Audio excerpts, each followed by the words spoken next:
who made it.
They have high hopes and a whole lot of motivation. The danger is virtual, but the excitement is real. Any night of the week, they're their league's heroes. And they live for the thrill of victory. It's Sunday Night Thunder, and NARC No Limit is open for business. Welcome to Fairbury Speedway. I am Bruce Klingen. I'm joined in the pits by Christian McCarthy. We're here for the Simrad Market No Limit week number 3 here at Fairbury Speedway. Our drivers are going to take on the smallest track on the circuit tonight in an incredible format that differs from pretty much every league out there. Fairbury is just a little under a quarter mile wide, a quarter mile long, and we're going to have pretty decent weather tonight, partly cloudy with a little bit of wind, 79 degrees outside. But what sets No Limit apart is the No Limit format. That's right, single car qualifying for No Limit. Every single car gets their own time out on the track. They don't qualify all at once, as most iRacing sessions do. They're going to all get their own time out on the track. You're going to get to see them all tonight. That'll seed them all into heat races. From those heat races, 4 cars will transfer. The winner of the heat race and the fastest qualifier that transfers get to go to a dash, which will be 6 laps for them to determine the top 8 spots in the feature. And the other thing that sets No Limit apart is that all of our points are done by division. So every one of the drivers put into divisions, and they are battling for points against everybody in the race, but they're battling their points championships only against those in their division. Heading down to Christian, down in the infield. Let's see what Christian has to say this morning. Hi, Bruce. Yes, I'm down here. Guys are heating their engines. You can hear that in the background here. Here we're at another tight track, quarter-mile track here at Fairbury. Tight racing all night long, I'm sure. And the points battles equally as tight. For Division 1, our top 6 separated by only 25 points. It's really anybody's game right now, with Mason Hannigan having won last week at Lincoln, another short track. He's probably a guy to watch here in Division 1.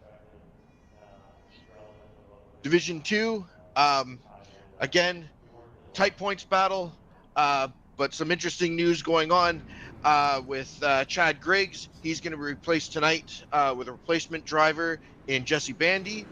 And Josh Whiteman, third in points. He's had some issues getting to the track tonight.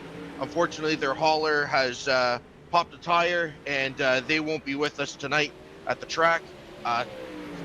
Unfortunate news for them. Tough break. Hopefully, their points won't be affected too much here. And in Division 3, we've got a 2-way tie for the lead. So it's anybody's game right there in Division 3 tonight. Halfway through the season here, race 3 at Fairbury. Again, short tracks, tight racing. It's all going to be about patience and making your way up through the traffic, especially when this track slicks off. Being able to run the top, being able to run the bottom, that's going to be where it's at here. So we're expecting good racing, tight racing, elbows up racing. Should be fun. Back up to you, Bruce. Yeah, I agree. Fairbury is one of my favorite tracks as a driver, in not just the wing sprint car, but non-wing sprint car as well. It puts on an incredible show in real life and in iRacing, but it is absolutely a track that the drivers sometimes dread. And I heard that this morning. I was talking to several drivers, several of the Team SSR guys, and also just some of the other participants that we have. And this is not a track that very many guys are looking forward to, but I'll tell you somebody who I think really is looking forward to this track. That is Justin Sherman. Justin Sherman, a former pro. He's a driver for Team SSR Elite, and I look for Justin Sherman to be absolutely one to watch out for tonight, because he is fast here every time he goes here, and he enjoys this track, and I think that's one of the reasons He is fast. Another interesting note, one we haven't talked about yet, is the SSR house car this week being driven by an SSR Elite veteran, Bryce Barris. Bryce has had some challenges that have made it difficult for him to get around to the track, but he was able to try to overcome those tonight and get here. So Bryce, not somebody who's had a lot of laps in the last 6 to 8 months, but someone who's fast in a non-wing and in a wing sprint car, and is always a good, clean competitor. I think it would be hard to say we'll see Bryce at the front of the field with a field as competitive as this is, but wherever he finds himself, he's going to be one to watch out for. Cars just finishing up hot laps here real quickly. While they're doing that, we'll get a little bit of commercial break out of the way, and then we'll be back with you with qualifying.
All right, hot laps wrapped up. Cars getting ready to stage for qualifying right now.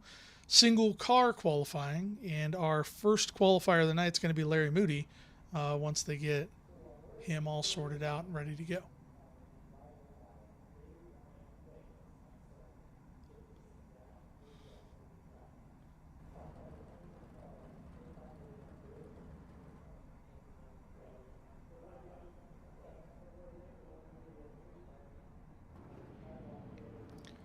First car on track, driving for Scott Thomas Motorsports from St. Louis, Missouri. In the number 73, it's Larry Moody.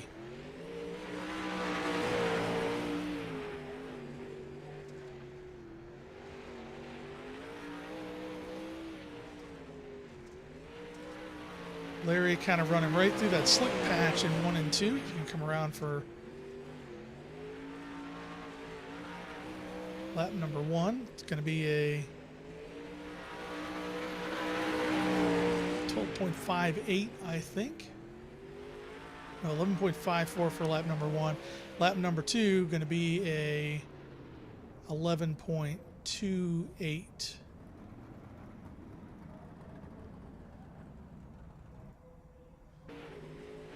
Next out on the track is the number 8 from Mountain Home, Idaho. It's going to be James Newton in the Newton Racing, number 08.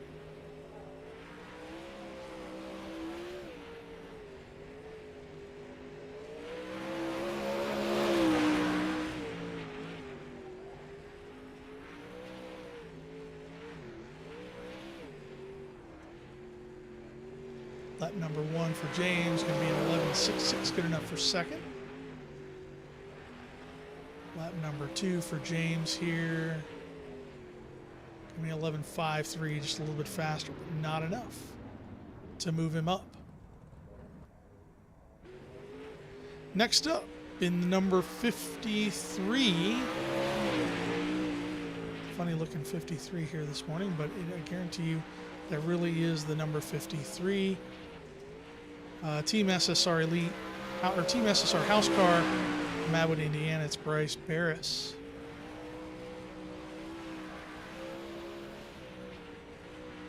Number 1 for Bryce, going to be 11.38, good enough for second. See if he's got anything more for lap number 2.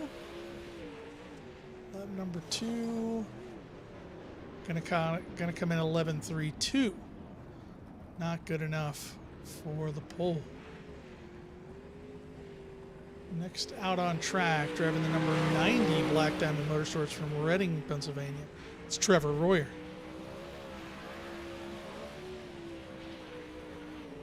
Royer takes the green flag at a 4. Right into the cushion on the top. That is exactly where you got to be fast. Lap number 1 for Trevor Royer, going to be an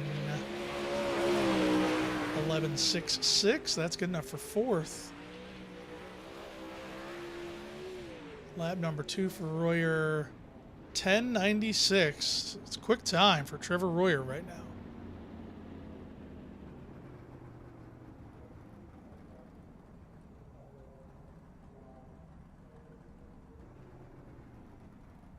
Next out on track is going to be Colby Araki.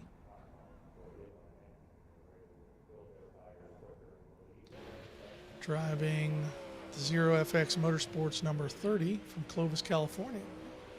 Colby Araki. 10.94 for lap number 1. That's going to be quick time. Lap number 2. 11.03. Not quick enough to improve there. Next up, they're driving the number 16 Christensen Racing machine from San Antonio, Texas. It's Jeremy Christensen.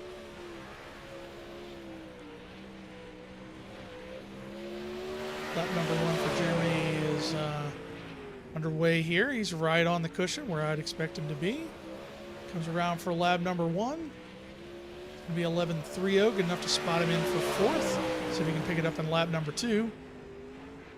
Oh, in the wall. That's not going to be any faster for lap number 2. That's going to slot Christensen in 4th place with 11.3.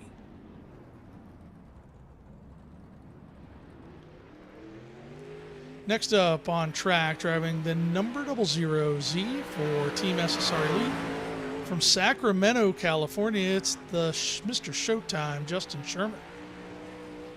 Sherman takes the green flag. I expect him to be fast here. Definitely a threat for the front row. Out of 4 for lap number 1. 11.19. That's good enough for 3rd. Sherman coming around for lap number 2. And Justin Sherman 11.08 for lap number 2. Still going to slot him into 3rd place.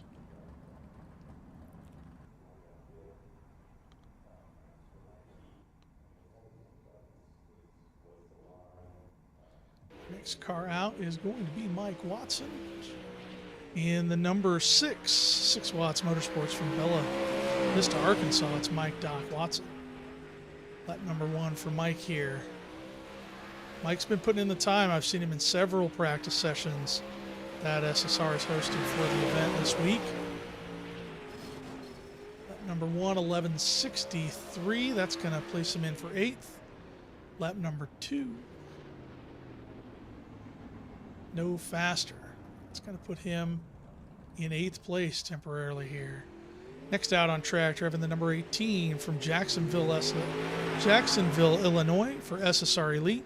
It's Brandon Sleepy Garmin. Brandon comes around for lap number 1 here. Brandon having to check up just a little bit there. 11.422 for lap number 1. That's going to slot him in at P7. Oh, a little tap of the wall. That is going to probably take the scoring away from lap number 2, and yes, it does. Brandon pulls that 11.42, good enough for 7th place. Next up on track, driving the number 5 from Arcadia, New York, driving for SSR Elite, it's Zach Miller.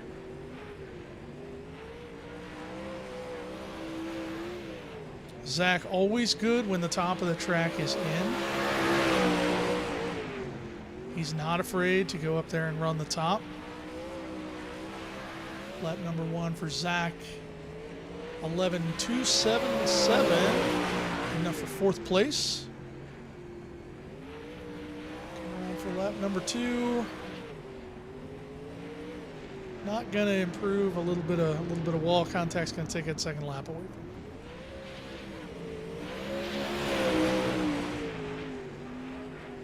Next out on track, driving the number 80 Ironman Motorsports machine from St. Louis, Missouri. It's Vinny Sansone.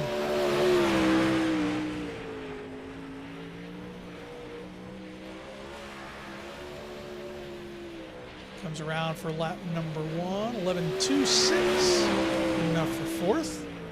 Lap number 2, see if it's going to be any better. Oh, a little bit of wall contact there. Everybody getting in the wall in lap 2 here a little bit. 11.26, 4th place. Next up, driving the number 3 Sonentag Special for Team SSR Elite from Brookland, Arkansas. It is Zach Janes.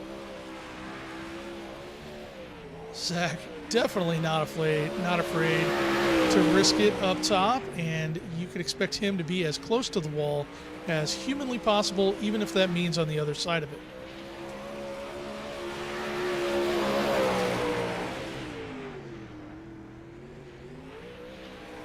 Lap 1, a little bit of wall contact. Lap 2, 11.1, good enough for 4th position. Next up, driving the number 27 Scott Thomason Racing Machine, subbing for Chad Griggs this weekend from Rochester, Minnesota. It's Jesse Bandy. Bandy takes the green flag.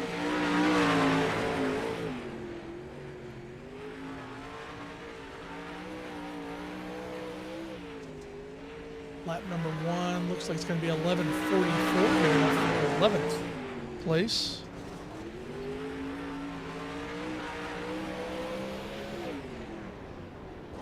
Lap number 2, not going to improve, an 11.44 for Jesse Bandy. Next up, driving the number 95 Hagen Farms Machine for Hagen Brothers Racing from Northwood, Iowa. It's Brent Hagen. Brent already trying something different than everybody else. He goes to the bottom here for lap number 1. The top is getting treacherous. Definitely a move worth trying this late in the order. Everybody seems to be picking up speed. First lap for Brent, 11.28. That's going to put him in 7th. That is a really good lap for this late in the qualifying order. Checkered flag for Brent here in 11.5 in lap number 2, not able to improve.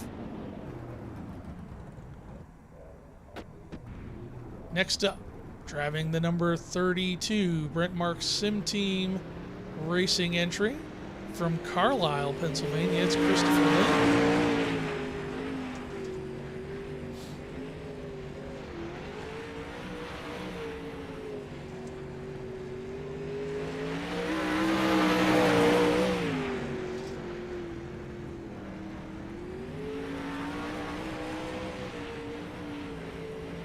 So his first lap at 11.27, for 6th.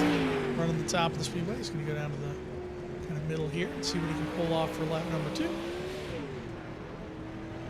Second lap at 11.33, not good enough to improve. Next up, driving the number 28 Black Dog Motorsports machine from Iowa City, Iowa. It's Reese Reimers.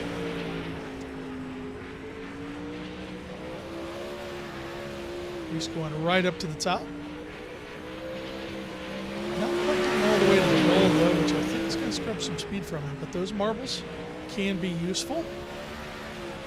Reese's first lap going to be a 11.73, good enough for 16th.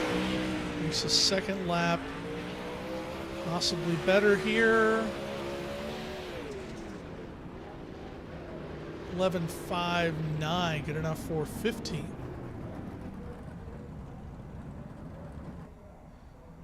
Next out on track, driving the number 32 SSR Elite machine from Machias, New York, it is Josh Borowski.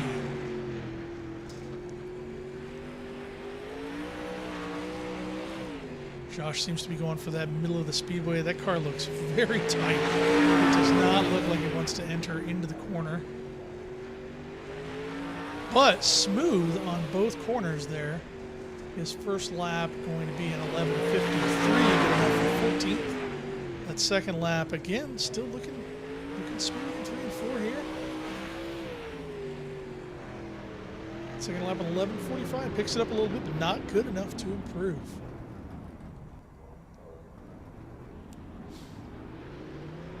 Next out on the speedway, driving the number 97 Obermeyer Racing machine from Bradford, Pennsylvania, it's Richard Obermeyer.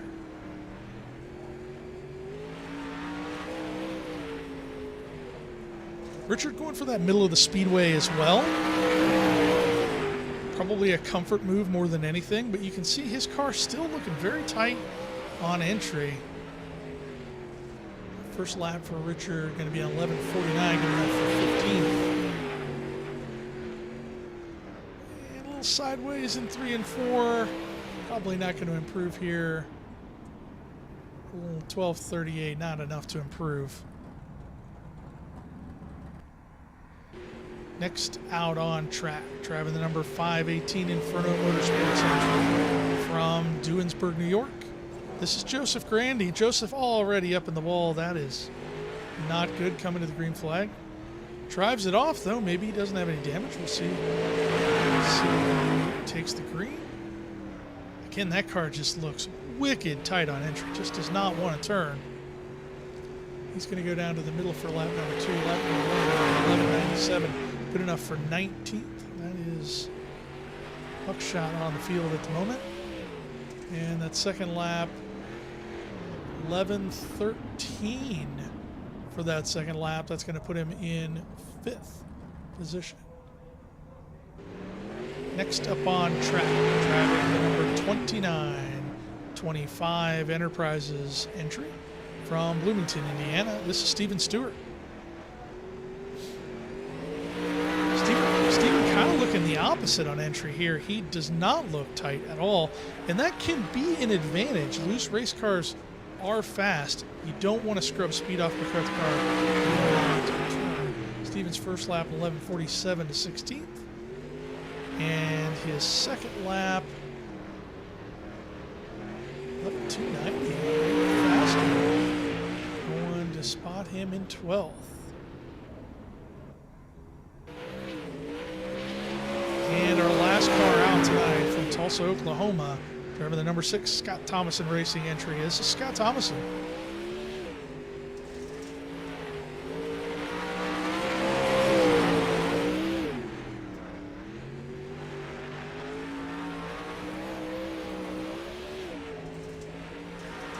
Scott's first lap at 11:37, 14. Get a nose pickup there.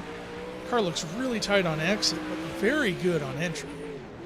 Second lap at 11:75, not good enough to pick it up. So Colby Araki going to be your pole sitter here for week number 3 at Fairbury for the No Limit Sprint Cars. Trevor Royer, Justin Sherman, and Zach Janes going to round out that top 4.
All right, Christian, with qualifying over, you got anything for us down there in the infield before we get the heat races lined up? Yeah, Bruce. Just having watched that qualifying run by everybody, looks like the marbles are really starting to push up back towards the top. I expect that to continue throughout the heat races tonight, and look for that top to come back in towards maybe heat race 3, heat race 4. So that seems to be where all the fast cars are going to be throughout the night, is running that cushion and banging it off the wall. All right, back up to you, Bruce. Certainly will be interesting to see how the top forms here as we get ready to line up for School of Sim Racing. Heat race number 1. On the pole, driving the number 013 for School of the School of Sim Racing house car. That's the 53. We've got Bryce Barris. In second position, we're going to have Larry Moody. In third, we're going to have Christopher Lynn. In fourth, Zach Janes. And in fifth, Colby Araki.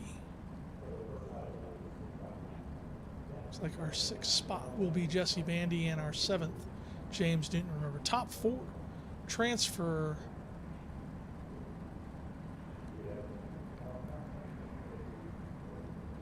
Top 4 are going to transfer, and the winner and fastest qualifier are going to transfer to the dash.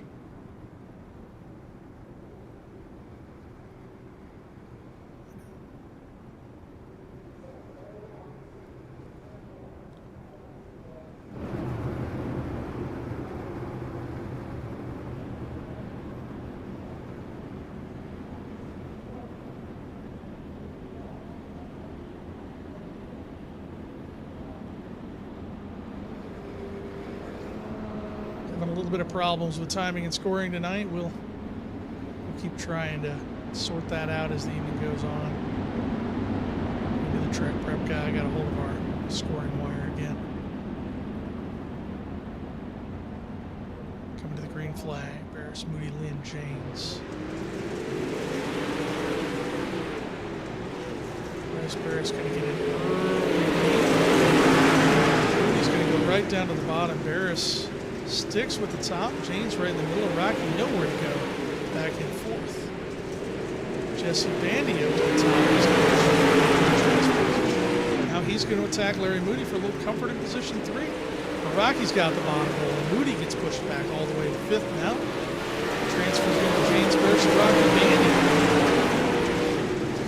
Bandy making a showing for James, starting to pull away from it. Rocky continuing to run.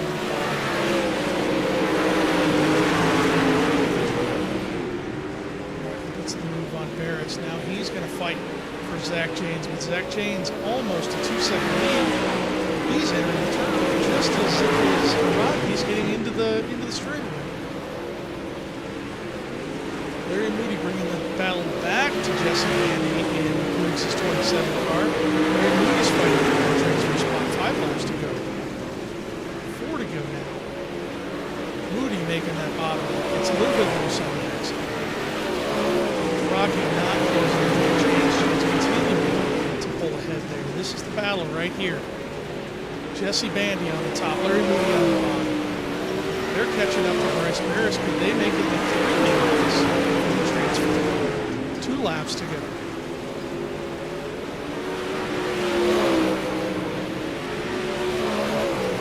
Moody continuing to tread around the middle bottom.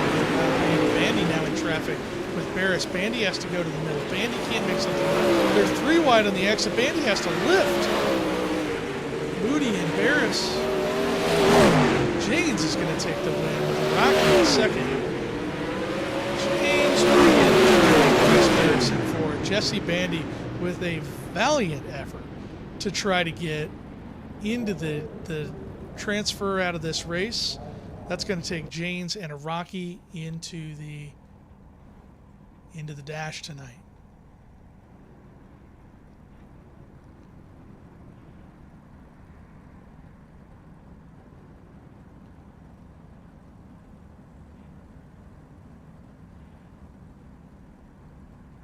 All right, here is the grid for School of Sim Racing Heat Race number 2. It's going to be Scott Thomason and Jeremy Christensen on that front row, Zach Miller and Joseph Grandy on row 2, Trevor Royer and Josh Borowski in row 3, and Reese Reimers there in row 4. Remember, top 4 go to the feature. Your winner plus your fastest qualifying transfer will make it to the dash. Trevor Royer, the fastest qualifier in this, going to start in 5th, just outside of the transfer. Christian, got anything before we get this race started? We've got a lap and a half. Yes, Bruce. Watching the heat number 1, it looks like that top is coming in really, really quickly with all those marbles pushing up. I think again here, I think your winner is going to be running the top. I would agree. The fast guys up top are going to be hard to beat. There's no question about it. Some of the guys who aren't quite getting all the way into the cushion, be able to get around them in the bottom of the middle. We saw Larry Moody do that. Thomason and Christensen lead them. Green flags out. Miller pulls to an early second place. He's going to be stuck in the Thomason continues to lead lap number 1. Royer moves all the way to 3rd. It's around the 67 Christensen. Thomason, Royer up to the top of the speedway. He's going to get Zach James in his sights, or not Zach James, but Zach Miller in his sights. Miller continues to run the bottom of the speedway. He's going to be tight. Royer's going to be full head of steam coming out of turn number 2, but has nowhere to go with it. A little bit of contact with Joseph Grandy. Royer survives. Royer goes down to the bottom of the speedway, slides off the track a little bit. Zach Miller up top. Now he's got a little bit of advantage. Miller continues to run the middle. Thomason out front, starting to pull away just a little bit. Grandy recovers that. He's still got an eye on a transfer spot. Royer back to the top of the speedway. He's going to try to put the move on Miller here. He's going to have a head of steam on turn number 2, but nowhere to go as Miller runs right up the track on exit. Royer cuts down to the bottom. Royer's going to run the slider all the way up to the wall. Royer takes P2. Miller's going to drive right back underneath, but he isn't going to slide it. He's going to run the middle of the speedway. Royer, that huge head of steam on the exit of the turn. Royer's going to get by. Now he's got Scott Thomason in the sights. No, he doesn't quite get by. Miller, that middle of the track, still working. Grandy back there, still trying to get back into the transfer spot. He's losing ground with Christensen. Christensen pulls himself to his race for the top 4 as Royer is fully around on the final lap. I think Royer's going to have a time. We'll see. Royer goes to the top in turn number 4. Come around Scott Thomason. Just barely. Royer, Miller, Christensen, just outside of the transfer. Borowski and Reimers rounding out your top 7. What a race.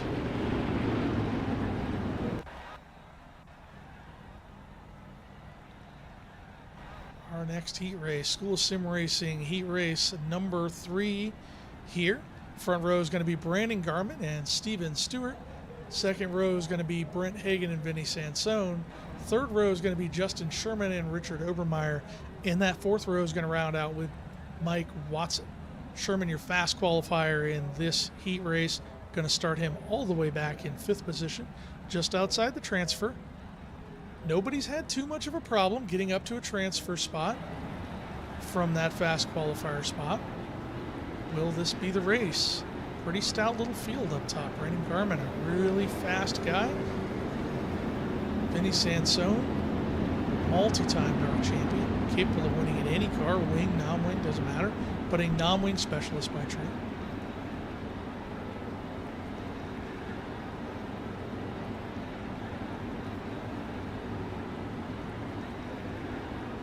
Brent Hagan, a NARC winner and NARC champion, I believe, NARC champion in the wing sprint car.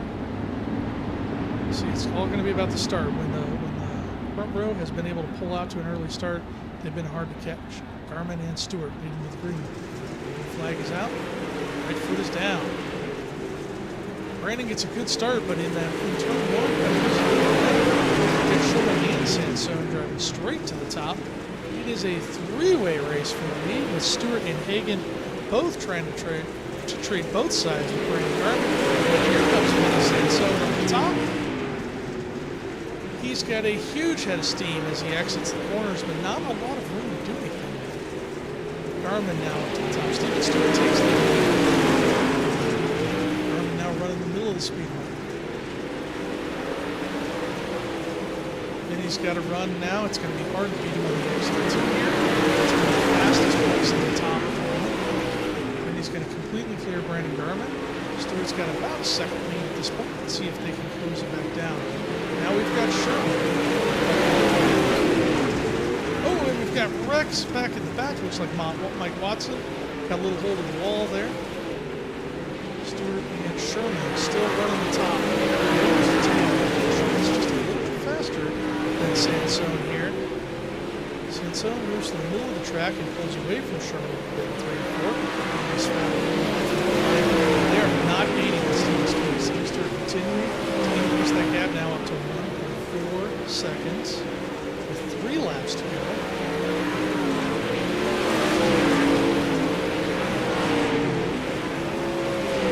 Sherman not needing to pass Sansone here to get into the dash. Sansone needing to get past Stewart. Sherman is the fast qualifier. All he has to do is transfer here and he gets to the dash.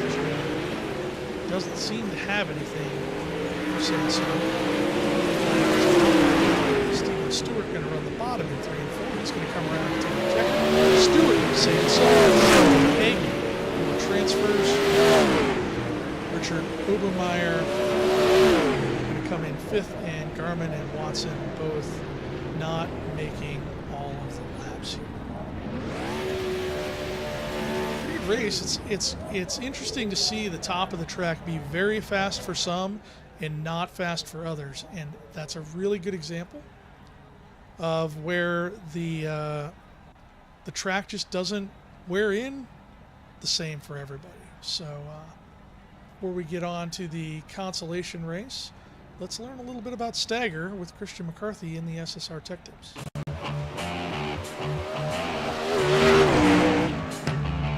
Welcome to Tech Tips presented by the School of Sim Racing. It is a simple fact that when a car goes around a corner, the inside wheels must travel less distance than the outside wheels. One way to achieve this is by staggering the wheels. In this segment, we are going to explore what is stagger and how to use it to improve cornering. Stagger is the difference between the circumferences of 2 tires on the same end of the car. The circumference of the tire is the distance traveled for each 360-degree turn of the tire. The stagger number is the difference in the distances traveled by each tire. For example, a stagger neutral pair of tires, where each tire is the same circumference, will travel the same distance, and the car will go straight. For a 10-inch stagger pair, the larger tire will travel 10 inches further than the smaller tire with every turn of the wheel. This will cause the car to turn in the direction of the smaller tire. In oval racing, the stagger measurement usually refers to how much larger the right side tire is than the left side tire. When 2 tires are connected by a straight axle, such as on a sprint car, the difference in the tire sizes produces curvature. The greater the stagger in the tires, the tighter the turning radius. The amount of stagger should match the racetrack configuration. Generally, tracks with tighter turns require more stagger, while tracks with more sweeping, wide corners require less stagger. Too little stagger and the turning radius of the car will be too large for the corner, pointing the car at the wall. Since the car already has a tendency to head towards the outside wall due to centripetal forces, this will quickly result in a serious tight condition. Excess stagger will produce a loose condition, because the turning radius exceeds that of the car, with the momentum of the car pushing it to the outside wall. Pointing the car to the inside of the track will cause wheel slip and loss of traction. The ideal amount of stagger for any given track will be the configuration that produces a turning radius that best matches the curvature of the corner. It is important that stagger measurements are made at the middle of the tread and at the desired operating pressures. Part of the art of tire management is being able to predict how much each tire will grow due to increases in air pressure and temperature. As a rule, the right side tires will grow more than the left side tires. Tight or loose handling will often determine how much the tires will change. Sprint cars often run bleeder valves on the tires to control the air pressure in a race and thus have better control over stagger. After a run, it is important to record stagger changes, as they can be a good indication of basic setup and handling problems. Of course, cars don't just have one pair of wheels. Changes to front and rear stagger impact the car's handling in different ways. Rear stagger often impacts the handling of the car on corner exit. Too much stagger in the rear and the car develops a loose condition on throttle. Too little stagger and the car tends to push to the wall on corner exit. If the front stagger is too little, the car may not pivot as needed and develop a push on corner entry. Too much front stagger and the car will have a tendency to turn into the corner too early under braking. As a general rule, excess stagger at the front of the car will have less adverse effects on handling than having incorrect stagger at the rear. The ideal amount of stagger pulls the car to the left on entry and under braking and helps turn the car under throttle. Stagger is a key adjustment to help fine-tune the handling of the car, to maximize cornering, and to reduce lap times. This has been Tech Tips presented by the School of Sim Racing. Thanks to School of Sim Racing for a little bit of tech tips, learning a little bit more about these sprint cars that you're seeing on track tonight. Christian, down in the pits, I think you might have a little bit of news coming out of that last heat race, too. Yes, Bruce, down here, in alignment with that tech tip, crews are scrambling right now, swapping out tires, trying to dial in the stagger, watching how dominant some of those cars were on the bottom. Some guys are opting to go a little bit higher stagger to be able to make it around the bottom of the track, with other guys saying, hey, I'm committing to the top with a little less stagger. So like I say, crews are scrambling here to dial in the cars to get them just right for the Consi race here. In addition, news coming from race control, looks like Sleepy Garmin, he's going to be dropping to the rear for the feature as a result of on-track contact with Mike Doc Watson. So look for him to try to make up some ground here, starting deep in the field. Back up to you, Bruce. Christian, did you catch anything when you were chatting with race control? Did you catch anything about whether that penalty was self-imposed or whether they actually had to make a move there? Yes.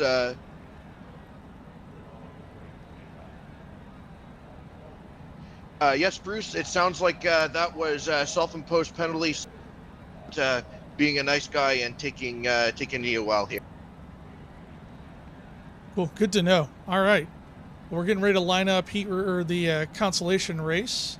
We've got 12 laps here for the Consolation race. Just a little bit short car count tonight, and race controls decided they're going to take everybody out of the Consolation just to give everybody a chance to race it out. So on the front row of the Consolation, we're going to have Jesse Bandy and Joseph Grandi in the 518. Second row, we're going to have Richard Obermeyer and Christopher Lynn. That third row, we're going to have Borowski and Garmin. That fourth row, Reimers and Newton. And in that fifth row, Doc Watson. So not sure we'll see whether or not Garmin goes to the tail in this race or if he's going to the tail in the feature. Since everybody qualifies, they may just give him that EOL in the feature. We'll see. We'll see for sure as we get a little bit closer.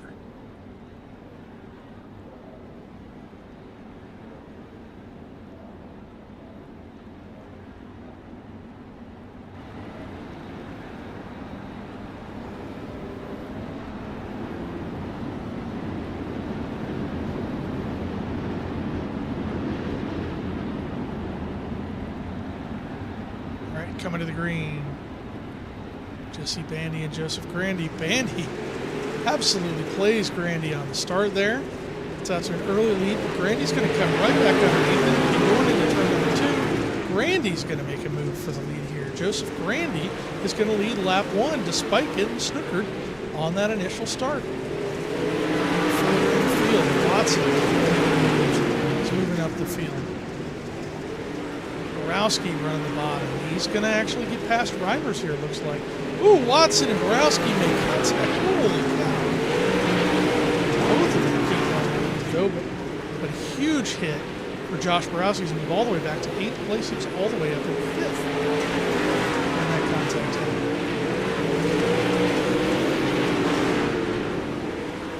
Front, Bandy not able to close in on Joseph Brandy, and both of them kind of running that middle. The top of the track, very technical. It's a place where you're really only going to go if you're comfortable and confident up there. It's back half of the field tonight. Probably this is spending a lot of time in the middle of the park. From half the field, you can see making their hay on the top. Everybody looks a little bit less tight than they did in qualifying, probably letting that Stagger catch up with the car. A little adjustment, maybe not bringing the front of the wheels up quite as much as they would. Randy's still holding out on the lead there. A little further back in the pack, James Newton is going to get around the sprinters. Watson's all the way up to because of that contact, no question about that. Newton is going to clear Reimers and get into 5th, all on his own here. Reimers able to make a little bit of movement on the exit of 4. There's the 2 to go. Randy's still off front, got a second lead. Nobody is going to catch up unless he makes a mistake on the white flag here. Joseph Brandy going to pull off the consolation win, followed by Jesse and Christopher Lynn, Mike Watson, James Newton, and Reese Reimers. Garmin, Obermeyer, and Borowski did not quite get through all of the laps.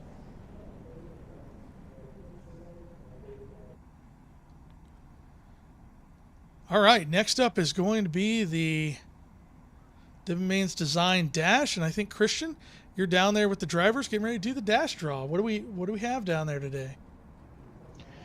Yes, that's right, Bruce. I'm down here in the infield with Steven Stewart, Zach James, Scott Thomason, Justin Sherman, Trevor Royer, and Colby Araki, our dash drivers. So tonight we'll do something a little bit different. We've got some hats, some no limit hats with the different numbers underneath for their starting positions. So we're going to ask the drivers, each one of you, could you please pick a hat and let us know what the number is underneath the hat. All right, drivers are grabbing their hats here, and looks like Steven Stewart has pulled the number 1 pill here. So congratulations to Steven Stewart. He'll start on pole. Looks like Zach James, he's drawn number 2. Colby Araki, he's drawn number 3. Trevor Royer, he's drawn number 4. Justin Sherman, he's drawn number 6. And Scott Thomason's drawn number 5. So our dash order: Steven Stewart, Zach James, Colby Araki, Trevor Royer, Scott Thomason, and Justin Sherman. Good luck, guys, and have fun in that dash. All right, the dash driver's taking the field here. Stewart and James on the front row. Rocky and Royer lining up there. Thomason and Sherman rounding out the dash.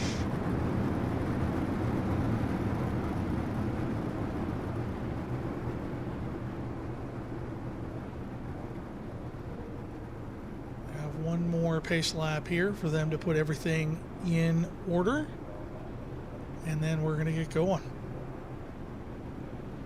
Steven Stewart, what an opportunity for him. Division II driver. I think Division II driver. Good opportunity to make up some points. For the lower division drivers, the name of the game here is passing Division I drivers. They will gain more points by passing Division I drivers than they're going to make any other time in the race. Stewart's going to lead him down to the green flag. Jane's up top. Stewart goes right down to the tires. James, Royer, Sherman, yes, right up on the rim. They're 3 wide coming out of turn number 4, with a Rocky making a move on Stewart. Stewart gets pushed up to the top. A Rocky now down on the bottom. Zach James still pulls out to the lead. Rocky making that bottom side boogie work. He's got nothing for James. Looks like Scott Thomason might have a spin there. 5-car dash. Rocky makes a move on Janes. At the line, Janes noses him out. 3 to go, 2 to go. 2 lefts to go. Janes in the wall. That's not going to be Rocky going to clear him completely this time. Rocky leads. Now coming to the white flag. Janes up on the top. Janes has got a head of momentum coming out of turn number 4. Colby, Rocky, and Janes wheel to wheel into the wall. Holy cow. Rocky, Janes. I think maybe even some damage on that number 3 car. Holy cow, I didn't see the last half of that finish. I believe that was Rocky, Janes, and Royer, maybe? I don't know. We'll see here in just a moment how that ended up. Rocky, Janes. I'm paying attention here as race control fills us up. Just got a Rocky and Janes. Let's go down and talk to Christian. Christian, got anything on either the 6 car that was a little bit broken, or maybe, you know, how much damage on the 2 cars made contact there in the dash? Yes, it looks like we have a little bit of damage here on the left front, just from rubbing tires here. Looks like they'll be able to fix it. Just have to switch out the shock, it looks like. So a little bit of damage, but they should be able to get their second place starting order, no problem.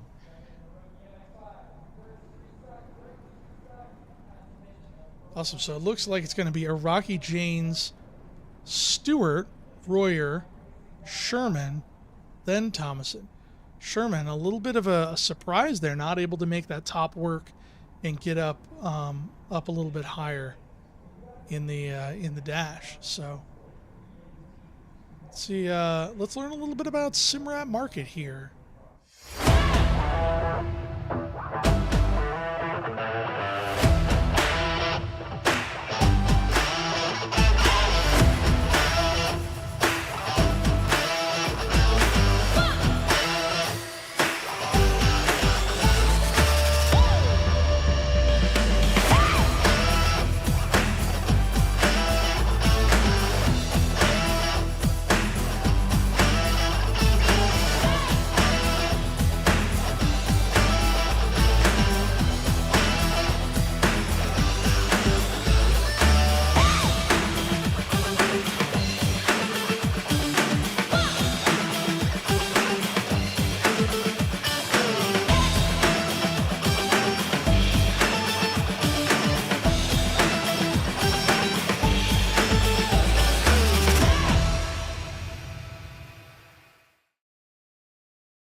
All right, Christian, I think you are actually not in the infield right now.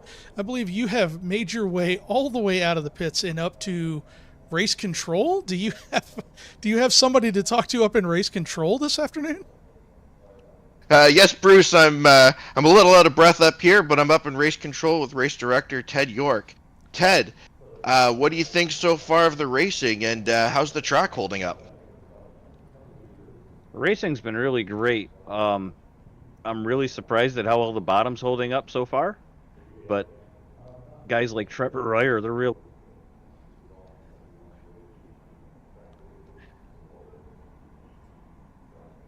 I think we might have lost you there. The guys like Trevor Ryer, they've been really ripping the top, and Vinny's been up there, and we've had Kobe running the bottom. I think the racing's been all over. Pretty good. Yes, for certain. Yeah, 2 grooves out there right now, definitely. Guys are able to run the tires on the bottom and run that cushion on the top kind of thing. So how do you think the track's going to hold up here for the feature? Time will tell. I think it's going to be the bottom really, but I'm hoping that it goes back to the top and produces some multiple grooves of racing. Excellent. Yeah, we see that the truck is out there just adding a little bit of water to try to get this track into an excellent racing condition. Also, tell us a little bit about that penalty to Brandon Garman there for the Consolation race. Brandon asked for EOL for contact that happened in his heat race. That kind of stuff aligns with what our core values are: is racing respectful and owning incidents that are your fault. Yeah, that's right. Team SSR for sure. Whenever I walk through the pit, all those guys are always over helping other guys with their cars, helping dial in those setups, giving a little bit of tips and advice kind of thing. So that's definitely in line with what we expect from those Team SSR guys. Yes, definitely. Right on. Well, thank you very much, Ted. We look forward to some excellent racing. I know you guys are busy, and we appreciate everything you guys do up here in Race Control. Thank you for having me. All right, back up to you, Bruce.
Since 2020, School of Sim Racing has been iRacing's go-to place to learn all your skills in an open-minded, laid-back environment.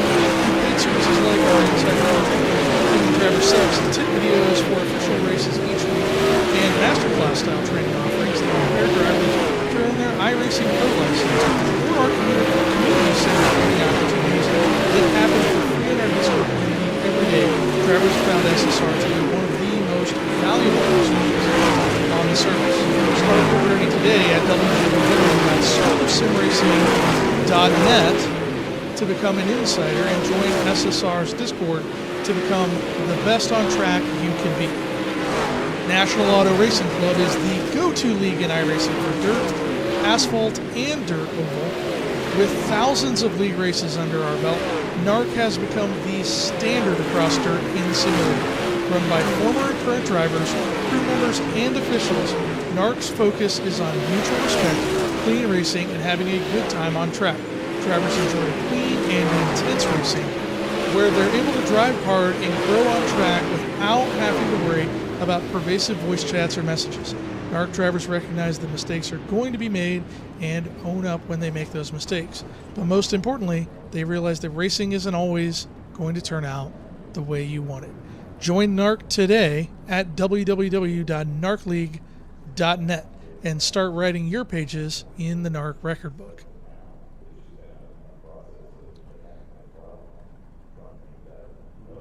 Well, Christian, here we are. We're getting ready to go to the feature event. We've got 35 laps to put under our belt. What are the things you're looking for? What are the things you're paying attention to tonight? Well, Bruce, it's going to be another tight race with, guys being side by side, 2 wide, 3 wide, hey, possibly even 4 wide. So guys are going to have to give each other room out there. They're going to have to be patient. But you know what? We're race 3. There's only 5 races in this season.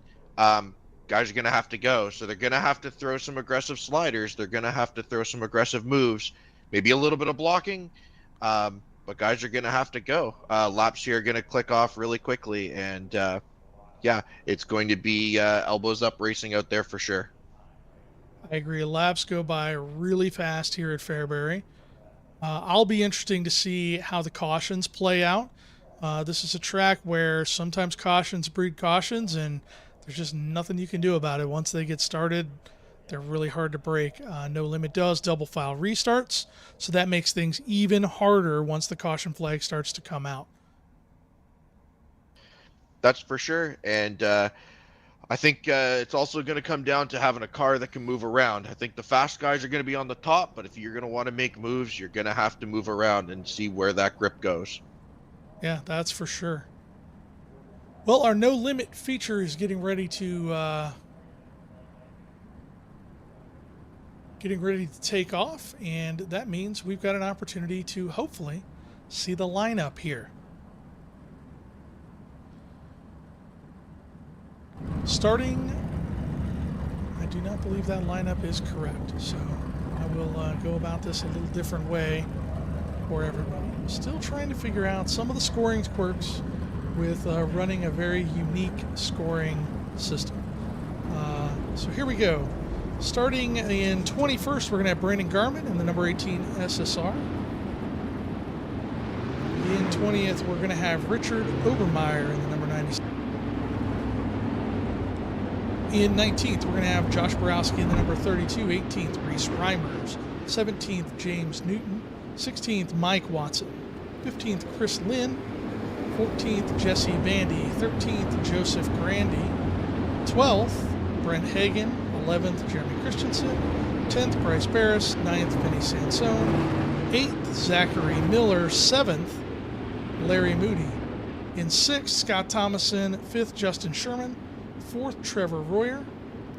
3rd, Steven Stewart. And on your front row tonight, on the outside, driving the number 3 Sound and Tag Special, Zach James. And on the inside, starting on the pole, in the number 30, we're going to have Colby Araki. 35 laps of the distance here. These guys have fought all night to put on a show for you, and now is your opportunity to pay them off. Get on your feet. Fairbury Speedway, show them what you came here to watch. The lights are out on the pace car. We are getting ready to go green. No limit sprint cars at Fairbury. We're going to have one more.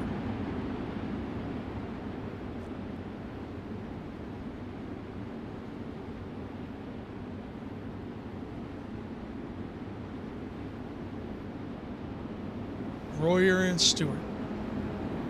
James and Araki lead him to the green.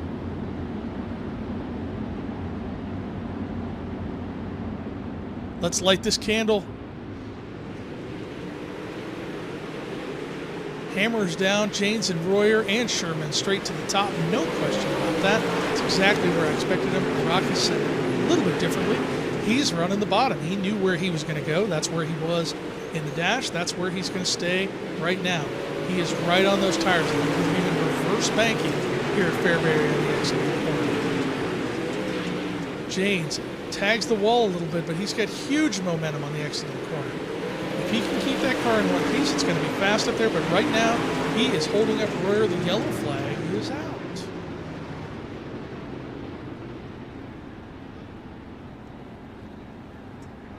Let's see what we got here. Maybe a little bit of calamity with Reimers and Hagen. Let's see.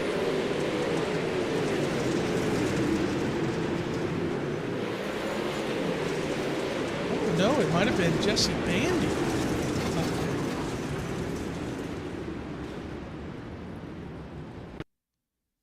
see if we can get a different look at it here. Jesse Bandy running Griggs' car. That is a points battle right there. Bandy able to earn points for Griggs. Oh, he just gets a little loose on the exit of the corner. And calamity strikes.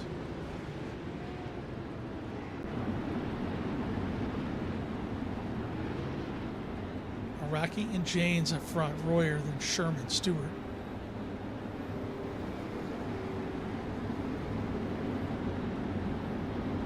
Lights still on the pace car. A couple of extra laps here under pacing. Normal for no limits. It's nothing to be worried about. I know the caution laps seem like they're taking a little longer than normal, but do that for two reasons. One, there are some timing and scoring challenges here at Fairbury where the field can't quite get caught up and lined up in time for the field to fire on the normal 2 pace laps. So we add some. The other reason that no limit adds adds a little bit of pacing is because we want to give teams the opportunity to work on their cars. So if you did collect a little bit of damage, we do run a hot pit. Teams are allowed to go down there and work on their race cars. Lining up double file here, we've got a Rocky. And then Janes, Royer, and Sherman, your top four. Leading them to the green. Rocky doesn't pull out to quite as good a lead. James right up top, though. It's exactly where we expect him to be. Royer stuck in the middle. He's trying to get back to the top of the racetrack. He's going to cut in front of Sherman. That same train up top and the same train on the bottom. James, Royer, Sherman up top. Rocky, Stewart, Sansone on the bottom. Sansone, a non-wing expert. And those cars absolutely teach you how to run the bottom. That's what we're seeing there. A little bit of nose up for Rocky. That's going to slow him down on the exit. James is going to get a little bit of a nose on the exit of 2. Now he comes around turn number 3. James is going to lead this lap. The top is in. Rocky's going to have to make a choice here. He's already seen James's nose. Where does he want to go? He sticks on the bottom. Oh, gets a little sideways. Oh, Rocky all the way back to 5th now at this point. Zach Chains, your leader, with Royer stuck behind him. Royer, Sherman, Rocky back down on the bottom. Rocky all the way back up to 4th. He's definitely fast down there. That's the risk down there. A lot of people think the top is the risky place. It's not always the risky place. Those tires come out and bite you.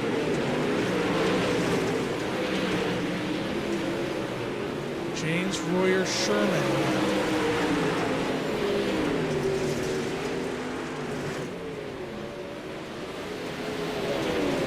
Rocky's still working the bottom. James, Royer, and Sherman now completely pulled away from the rest of the field. Lap traffic in play. On the 95 car of Hagen, it looks like. Maybe I'm wrong. Maybe Richard Obermeyer. I think it's the 97 of Richard Obermeyer. James going to make quick work. Oh, Obermeyer a little bit in the way. James gets held up. Now James has to go down to the bottom. Trevor Royer follows him. Obermeyer kind of man in the middle right now. He doesn't know where to go. He's got Sherman running the top. He's got Royer trying to get around him. James comes out really clean after all of that, but Sherman the one that gets by him the best. Sherman works lap traffic the best, gets right back to Royer's tail tank. James out of turn number 4, continuing to deal with lap traffic. Reimers, Hagen, both going to the bottom. The leader's not going to be a factor for them. Lots of traffic in front of the leaders, and they're actually racing.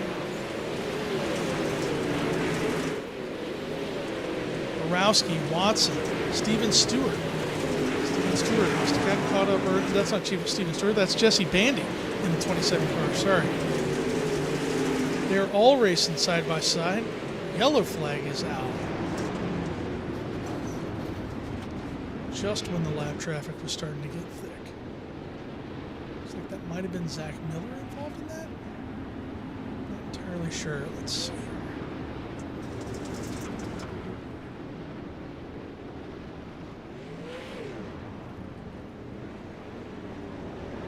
Maybe here.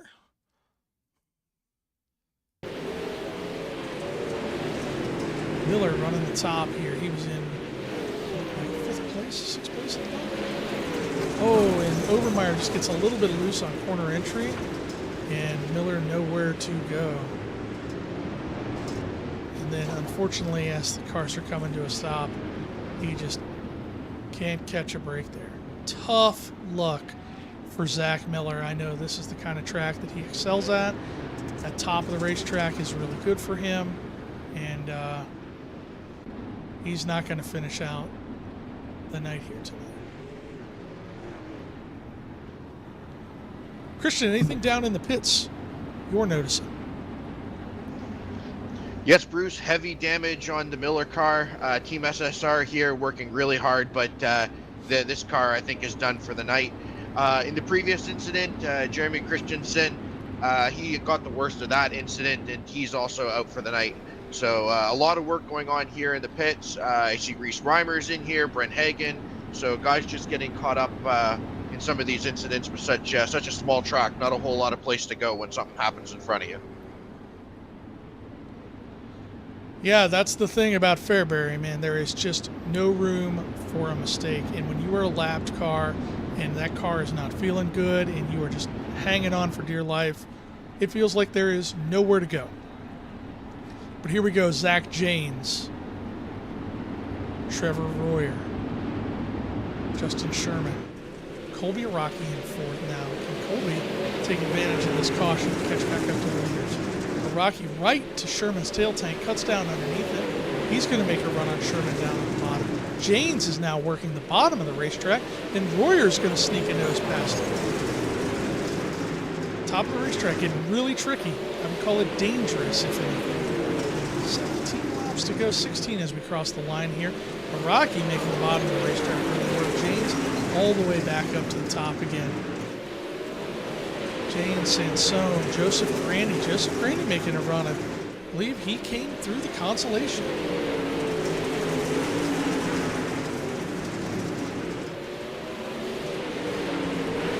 Joseph Grandy, I think +7 right now. Might be your hard charger at the moment.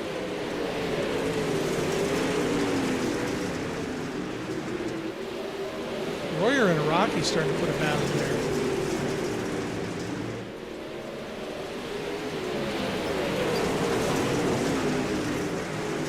In a straight line except for a Rocky down on the bottom, and he's been able to make it work. Janes now goes down to the bottom. He's like, Rocky can do it, so can I. Yellow flag.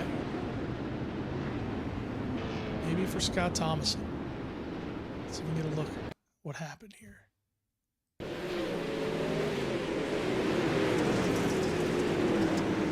Thomason kind of running in the middle of the track.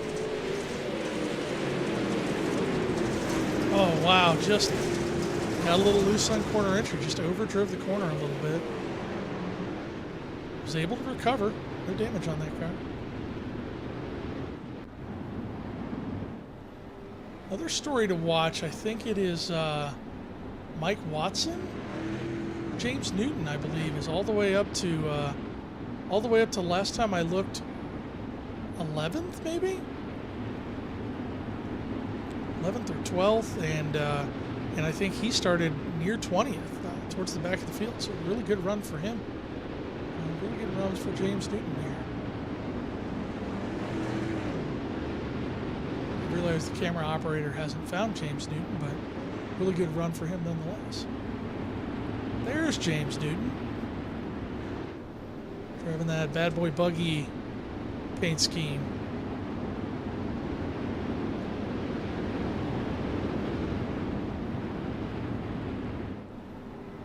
Looks like we're doubled up again for another couple laps once we get to 10 laps to go. We'll go to single file restarts, but we're not quite there yet. Cars are doubled up. Lights are still on. Nope, lights are out on the pace car. One more lap here. We're going to take him back green. Royer and a Rocky. Janes and Sherman. Interesting little bit of flip-flop here. We're going to have Royer now starting on the top of the, or on the bottom of the Rocky starting on the top. I think they want to be in opposite places, but Jane's the one to look out for. Royer gets a huge lead off the top. This is great, right up to the top. Janes, though, look at that run. He goes right underneath Colby Rocky. He's going to go to second place. Rocky getting a little bit of wheel stand on the exit. Royer's starting to pull away from him. Rocky gets back around Janes now. But Royer is starting to gap him. They better be careful here. 10 laps to go as we cross the line. 10 laps to go. Royer running the top. Rocky, James Sherman. James starting to fall back. Look at this. Joseph Grandy in P4. Not someone I had on my bingo card tonight. Sherman and Royer on the top with Grandy up there as well. Rocky still running the bottom. Royer's no longer gaining on them. But Rocky not necessarily cutting him down either.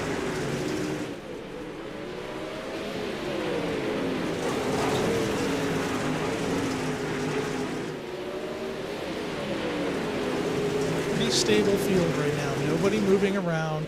Nobody trying anything new. Rocky absolutely running the wheels off that car on the bottom. He looks better out of turn 2 than he does out of turn 4. Let's see here out of turn 4. That's the best he's looked at turn 4 in a while. 5 laps to go. 5 laps to go. Joseph Grandy starts to pull down to the inside. He's going to try to make a move. He's going to try to make a move on Justin Sherman. Good lap traffic still coming into play. 4 to go. Royer up top. He's got lap traffic in front of him of Obermeyer. Stewart. Even Bryce Barrison. Royer goes down to the bottom to get around lap traffic. Now having to try something completely different. Something that Rocky is very familiar with down there. And he spent laps trying to perfect, and Iraqi is now right on Trevor Royer's tail tank. It is a race with 2 laps to go coming to the white flag. Both cars now on the bottom, and Iraqi is definitely faster on the bottom of the racetrack than Royer is. Iraqi all the way down. Now they're side by side. Iraqi's going to get him a little bit of contact. Royer noses him on the bottom. At the flag it is Royer? I don't know. I don't know where to call it. Who won that thing? Trevor Royer by .01 seconds. Holy cow, what a finish. We're going to rewind. I know this is a little bit weird, but we're going to give this a try. We got to see what this looked like at the end one more time. Look at this. They're side-by-side banging wheels. What a finish. Trevor Royer and Colby Iraqi. Royer Iraqi, Justin Sherman, Joseph Grandy, Zach Janes, Vinny Sansone, Chris Lynn, Steven Stewart, Mike Watson, James Newton, Jesse Bandy, Josh Borowski, Scott Thomason, Bryce Barris, Reese Reimers, Brent Hagan, rounding out your top 16. Richard Obermeyer, Larry Moody, Zach Miller, Brandon Garman, Jeremy Christensen, rounding out your top 21. What a finish. Those results, by the way, unofficial. Remember, until the NARC officials have been able to make them official. What a finish, though, by those guys. Absolutely barn burner at the end. Not what Trevor Royer wanted to see, with the track going down to the bottom to get to lap traffic, and Iraqi almost made it happen. Christian, we're going to go down to you and see if you've got anybody to talk to down there in Victory Lane. Do you have Royer first? Who are we going to talk to first? We'll talk to Justin Sherman. All right. We're waiting for Justin Sherman here. Oh.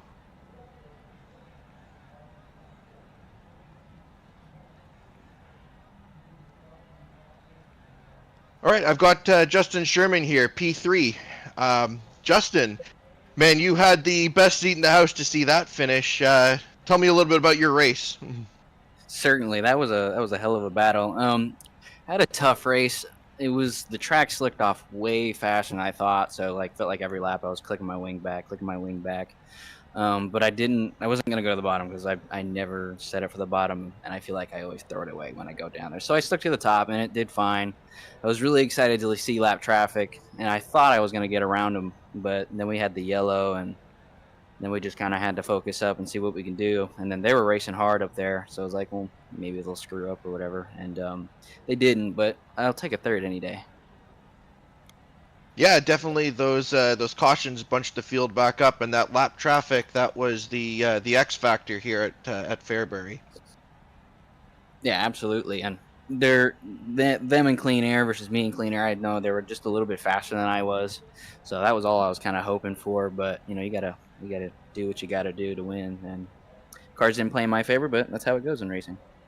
That's still an excellent run, coming up from 9th place to finish 3rd. Heck of a run. Anybody you'd like to thank? Just you guys for putting this on. The league is really awesome. It really makes it feel kind of realistic with the single car qualifying and everything that goes into it. You guys put in a ton of work, hours a day, and we really appreciate you guys putting it on for us. And of course, all my teammates. I appreciate all of them for being there for me and everybody else. Well, thank you very much. Your P3 finisher, Justin Sherman. Thank you. All right, we'll walk over here. We'll grab our 2nd place finisher, Colby Iraqi. Hi, Colby.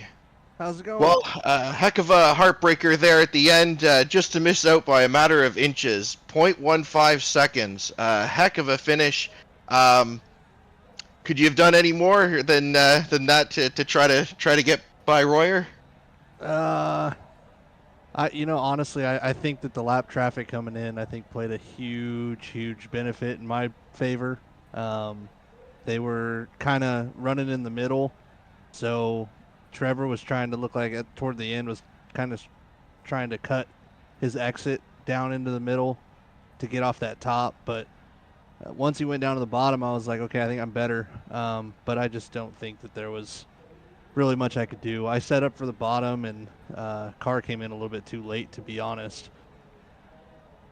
Yeah, you were definitely fast down there on the bottom. Definitely making some headway on cars that were running on the top, kind of thing. But yeah, that lap traffic just didn't quite catch it at the right time. Yeah, I mean the definitely going into 3. I mean, I like I was just telling these guys, I wasn't trying to put a right rear to you or anything, but that was my only opportunity. So I'm glad that we made it out of there. Certainly, heck of a race, heck of a finish. Just one spot short, unfortunately. So your Yeah, second place finisher, Colby Araki. Yeah. thank you guys. Thanks, Colby.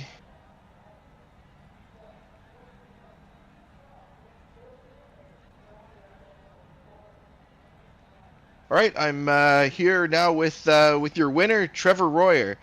Trevor, heck of a battle those last couple laps with Colby. He was saying that just didn't quite catch that lap traffic in the right way for him to be able to hold you off, kind of thing. But you pull it off by a nose. Tell us about your race. Yeah, I found out real quick in the warm up there that I did not want to be on the bottom, and that's where I ended up at the end of that race. Funny enough, I honestly midpoint of the race, Zach was setting a hell of a pace. I really was kind of like, I don't question if I had anything for him. Couldn't really get to him to put any pressure on him really, and then when we got that yellow, I got a good enough restart that I kind of took the top from him. I was kind of wondering why he didn't fight me as hard as he did, but maybe he thought he could make the line he was running work. It's stuff that happens so quick. Like you make a decision and you're kind of stuck with it. But I was able to get up to the lead, and then Colby started getting the bottom rolling there before that last restart, and kind of had me worried because I knew I didn't want to go down there, and I was just kind of trying to make the top work as good as it could. It was kind of going away, and then that restart kind of helped me because I got a little bit of a gap. But about 5 to go, we caught lappers, and instead of trying to force my way around the outside of them because they were kind of up on the top part of the track, I just tried to put a block on Colby the last couple of laps because I knew he was going to be better than me down there because he had been running that line like 20 laps of that feature, and I hadn't been down there. I didn't want to be down there, and man, what a finish! He kind of stuck his nose in there, and then coming to the line, I don't know. I didn't look what the gap was, but man, what a finish to that race. Yeah, definitely a photo finish, super exciting, and Colby, yeah, he had that bottom going kind of thing. He was definitely the dominant car down there.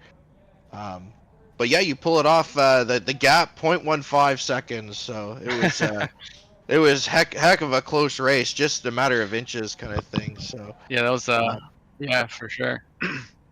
anybody you'd like to thank? Yeah, my team, Black Diamond Motorsports, Ultimate Dirt TV, 19 Designs, Tim's Dirt Track Simulators, SSR, NARC, for putting on this No Limit series.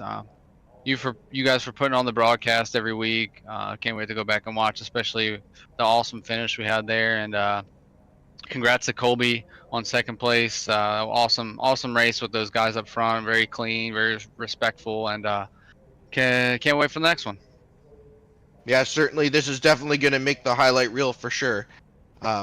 Excellent run, and congratulations on your win, Trevor. Yes, sir. Thank you very much. All right, your first place winner, Trevor Royer. All right, back up to you, Bruce. What an interesting way to end the night there. Photo finish right at the line, banging wheels. Not exactly what sprint cars want to do, but that's what No Limits really all about. The Simrad Market No Limit Sprint Car Invitational is the inaugural season of NARC's No Limit Leagues. We're aiming to break the mold with what dirt leagues are on iRacing, and this inaugural season serves as a test bed for what we hope to offer to the public beginning in 2025. If you like what you see, join our Discord by visiting www.narcleague.net and stay in the loop with what we're doing. You can be a part of this next year. Anyone can be a part of this next year, so stay tuned. We are super excited for what we have coming. I think, Christian, the thing that really came to play there was learning throughout the race. If you go back and watch, and I mentioned this a couple of times during the feature, that Colby was getting better and better on the bottom every lap. There was a point where he was driving super hard, and you could see the car get sideways and move up into the slicker part of the racetrack on the straightaways, and then eventually he figured it out. It's like something clicked, and as soon as Royer got forced down to the bottom, Royer had to learn that lesson that Colby had learned 10 laps earlier. He learned the lesson 10 laps, almost 10 laps too late. Had it been 11 laps, it would have been just enough, I think, for Iraqi to get around him. That was a wild finish. Super fun to watch. I hope everyone enjoyed this incredible feature event tonight and the racing throughout the night. But before we break off the air, I want to bring a big shout out to the people who bring this on to all of you every night. This is a test bed season. We are trying new things. We are experimenting. Some of the stuff that you see not quite go right with the scoring and the timing is us really pushing the limits of what iRacing can provide us and what the different, broadcast kind of functionality that has been used in dirt for a while can provide us as well. So sometimes things don't go as planned, but that doesn't mean the effort that went into figuring out how to make that next step and what we're going to learn from them next week doesn't actually teach us something and isn't worth it. So the executive producers of No Limit are myself and Ted York. Our production team is Christian McCartney in the pits, Josh Borowski, a technical producer, doing a lot of the behind-the-scenes work even while he's preparing for the race, Devin Maines and Ryan Wagenschutz both producing media and managing social media things for the event. On the competition side, Ted York, with Greg Keppel and Chris Vincent being his primary officials. We had a chief score tonight that I forgot to put on this slide. Patrick Cobb was kind of our chief scorer and managed the scoring throughout the race. One of the interesting things that you'll note is our dash does not take the first two finishers like many dirt leagues operate.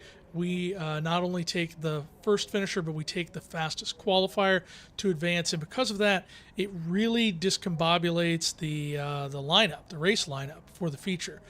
Instead of just letting things go the way they go, we actually hand grid that feature lineup. So while you heard myself and Christian talking in between the dash and the feature, and during that track prep time, the race control team was behind the scenes, making sure that they knew what spot everyone was supposed to be in. They're hand scoring that.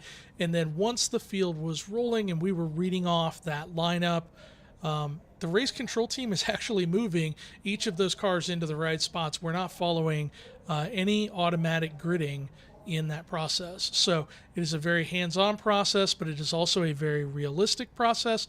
And we think it provides a super cool opportunity at the race level. So for Christian McCartney and myself, for Ted York and the whole race control team, I want to say thank you for joining us tonight at Fairbury.